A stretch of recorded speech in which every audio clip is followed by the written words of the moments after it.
Ryan Reynolds here from Mint Mobile. With the price of just about everything going up during inflation, we thought we'd bring our prices down. So to help us, we brought in a reverse auctioneer, which is apparently a thing.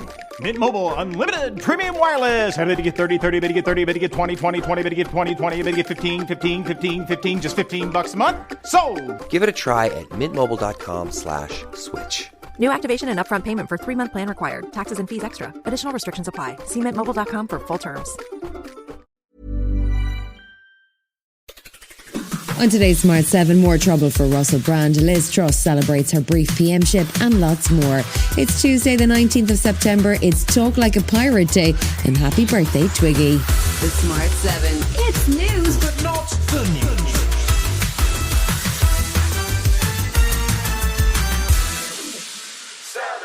Happy Liz Truss anniversary month to those who celebrate. Yes, incredible as it may seem, it was this time last year that Liz Truss and Kwasi Kwarteng set about building a new Britain, which all ended in disaster after just 49 days.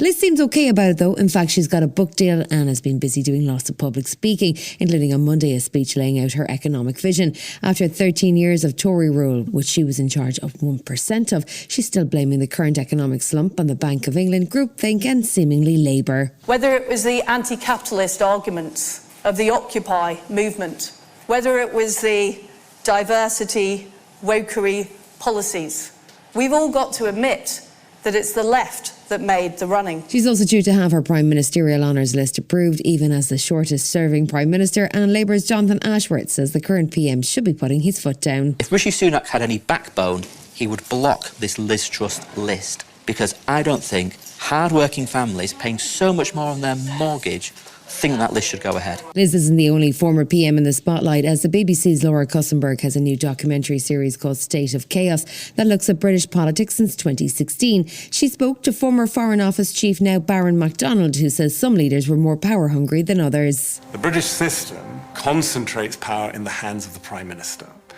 Most Prime Ministers, although aware of that, do not exploit that fact. But Boris Johnson tried to use all that power himself. This week sees a UN General Assembly take place in New York, but US President Biden is the only leader of the 5 permanent Security Council members scheduled to attend. Ukrainian President Zelensky will be there in person, but the proposed focus of the assembly is meant to be the global south and the threats they face, including climate change.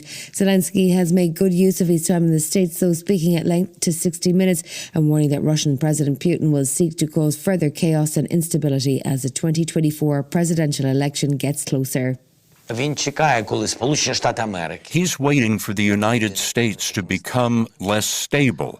He thinks that's going to happen during the U.S. election. He will use the risk of using nuclear weapons to fuel that instability. Sure enough, Russian Foreign Minister Sergei Lavrov has been busy accusing the United States of running a so-called proxy war against Russia through Ukraine. No matter what they say, they run this war. They supply weapons, ammunition, intelligence, satellite data. They are waging a war against us.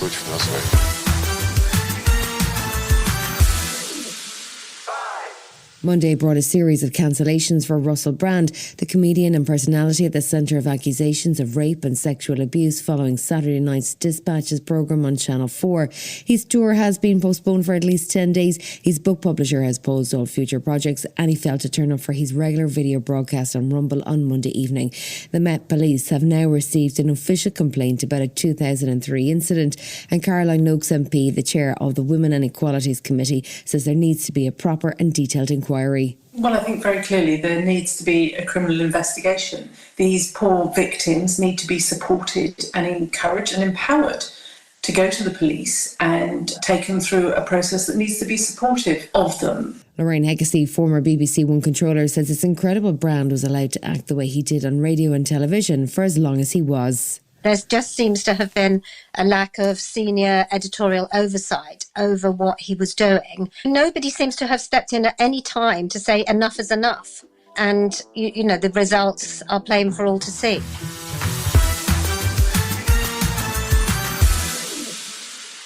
Donald Trump has an ever-growing list of legal troubles with 4 active cases against him and 91 indictments on various charges. He's leaning into it, though, using the various legal battles to make his case to his MAGA base that Biden and the Democrats are trying to interfere with the 2024 election.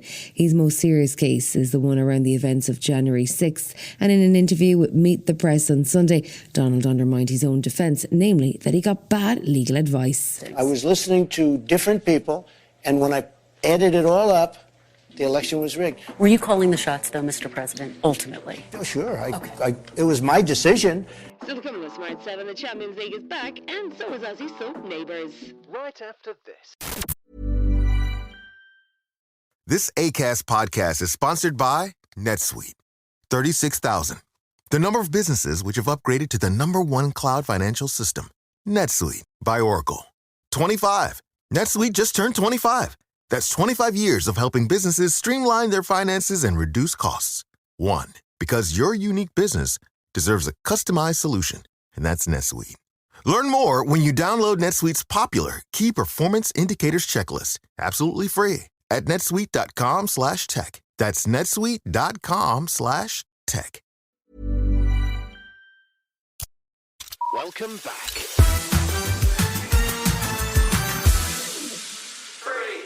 The leaves are turning brown, which can only mean one thing: climate change. Oh, no, sorry. It means the Champions League is back. The first proper round of games kicks off on Tuesday evening with 8 games, including Newcastle away to AC Milan and Celtic away to Feyenoord.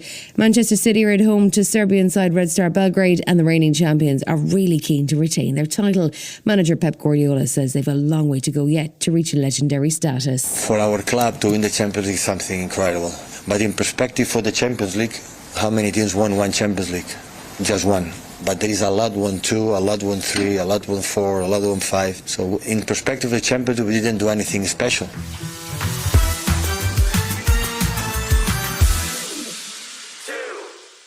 With all the Russell Brand drama this weekend, you might have missed the return of Strictly. It's got the usual celeb-packed cast of hopeful hoopers, including Ireland's own Angela Scanlon, Les Dennis and 2 newsreading legends. BBC veteran Angela Rippon will be facing off against Channel 4 news anchor Krishan Guru Marty. He says he's really looking forward to foxtrots and rumbas and just enjoying a new and more fun challenge. Post-pandemic, political chaos, Ukraine war, all of that, we've been through a very, very serious time. Yes. And I suddenly realised this is kind of an opportunity to just have a real laugh and a lot of joy in your life alongside all of that.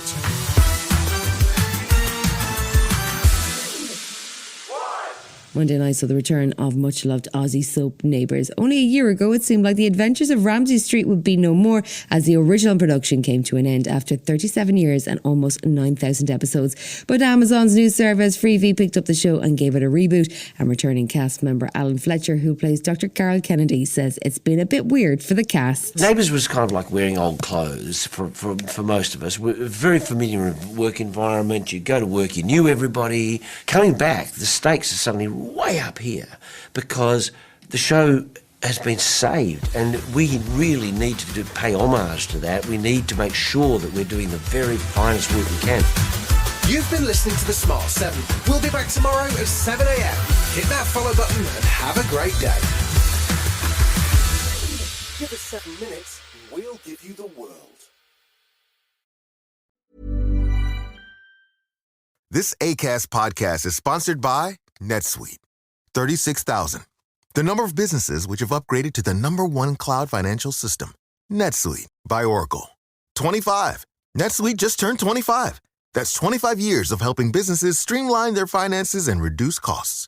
1. Because your unique business deserves a customized solution, and that's NetSuite. Learn more when you download NetSuite's popular Key Performance Indicators checklist, absolutely free, at netsuite.com/tech. That's netsuite.com/tech.